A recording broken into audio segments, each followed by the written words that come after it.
Lot நபியார் பற்றி ஒரு அற்புதமான கதை, எனக்கு மனசு ரொம்ப நெகிழ வைக்கிற கதை. எல்லாம் கொடுக்கப்பட்டது, எதை கொண்டு வர போறோம், எதை கொண்டு போக போறோம், அதை எப்படி அவர் பிராக்டிகலா பண்ணார்னா, ஒவ்வொரு நாளும் நபி நாயகத்தின் வீட்டிலே ஒரு காசு கூட மிச்சம் வைக்க கூடாது. இன்றைக்கு இது சம்பாதிக்கப்பட்டால் இன்றைக்கே இது கொடுக்கப்பட வேண்டும், செலவழிக்கப்பட வேண்டும். கடைசியில் கணக்கு போடும்போது ஒரு காசு கூட மிஞ்சக்கூடாது. ரொம்ப தெளிவு, ரொம்ப சந்தோஷம். அவருடைய பிலீஃப் தான். அல்லாஹ் கொடுக்கிறான், ஆண்டவன் கொடுத்திருக்கான் எல்லாருக்கும். நான் தக்க வச்சுக்கிறதுக்கு நான் என்ன சேவிங்ஸ் பேங்க். ஆனால் ஒரு நாள் அவருக்கு உடல் கொஞ்சம் சுகம் இல்லாம போச்சுங்க. அப்புறம் 2-3 நாளைக்கு அப்புறம் கடுமையான ஜுரம் வந்துருச்சு. அம்மாக்கு வீட்டுல கவலை, அவங்களுக்கு சம்சாரத்துக்கு. அவங்க சொல்றாங்க, இவர் எல்லாத்தையும் கொடுத்துறாரு, நாளைக்கு மருந்து மாத்திரை வாங்கினா வீட்டுல ஒண்ணும் இல்ல, அதனால கொஞ்சம் காசு எடுத்து உள்ள வச்சுட்டாங்க.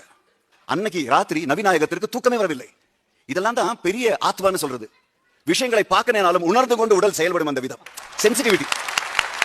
என்னங்க நீங்க தூங்கல, தூக்கம் வரலையே, ஏதோ தவறு இருக்கு.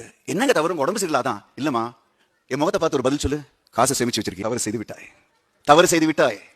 அவன் இருக்கான் பாத்துக்கிறதுக்கு, நீ யாரு பாத்துக்கிறதுக்கு? வேண்டாம், தயவு செஞ்சு போய் ராத்திரி 12 மணி நேரத்துக்கு சொல்றாரு, தயவு செஞ்சு அந்த காசு எடுத்துக்கொண்டு போய் வெளியில யார் இருந்தாலும் பிச்சைக்காரனுக்கு, தயவு செஞ்சு யாரா இருந்தாலும் ஏழைக்கு கொடுத்துரு. வேற வழி இல்ல. காசு எடுத்துக்கிட்டு கதவை துறக்கிறாங்க. அம்மா தாயே என்று வாசலில் ஒரு பிச்சைக்காரன் காத்துக்கொண்டு நிற்கிறான்.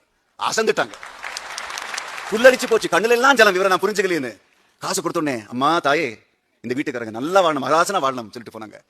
திரும்பி பார்க்கிறார்கள், முகத்தில் அந்த ஒரு மந்தகாச புன்னகையோடு நபிகள் இவரை பார்க்கிறார்.